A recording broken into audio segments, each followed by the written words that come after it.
মহা খুশির খবর, ফাইনাল ম্যাচে মাঠে নামার আগেই জিতবে কে জানালো জাদুকরি বিড়াল। আর্জেন্টিনা নাকি কলম্বিয়া, কার হাতে উঠবে কোপা আমেরিকা, খেলার আগেই ভবিষ্যৎবাণী দিল জ্যোতিষী বিড়াল। দর্শক, কোপা আমেরিকার ফাইনাল ম্যাচে আগামী 15 জুলাই সোমবার বাংলাদেশ সময় অনুযায়ী সকাল 6টায় মাঠে নামতে যাচ্ছে আর্জেন্টিনা ও কলম্বিয়া। এর আগে কোপা আমেরিকা আর্জেন্টিনা ও কলম্বিয়া 5 বার মুখোমুখি হয়েছে।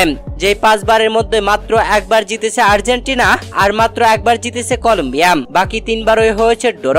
দুই দলই কম শক্তিশালী নয়। 28 ম্যাচ ধরে অপরাজিত, কোনো ম্যাচ হারেনি কলম্বিয়া। এদিকে আর্জেন্টিনা তো দীর্ঘ 55 ম্যাচে হেরেছে মাত্র 2টি ম্যাচে।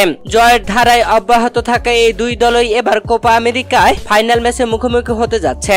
আর এই ফাইনাল ম্যাচটি নিয়ে ভবিষ্যৎবাণী দিল জ্যোতিষী বিড়াল, যেখানে জ্যোতিষী বিড়ালকে দুই সাইডে খাবার দেওয়া হয়েছিল দুই দেশের পতাকা লাগিয়ে। সেখানে জ্যোতিষী বিড়ালটি আর্জেন্টিনার পতাকাওয়ালা খাবারটি পছন্দ করে নেয়, আর এতে সম্ভাব্য বিজয়ী দল হিসেবে ধরা হয়েছে আর্জেন্টিনাকে। দর্শক, আগামী 15 জুলাই বাংলাদেশ সময় অনুযায়ী সোমবার সকাল 6টায় আর্জেন্টিনা নাকি কলম্বিয়া, কোন দল জিতবে আপনি মনে করেন জানান ভিডিওর কমেন্ট বক্সে।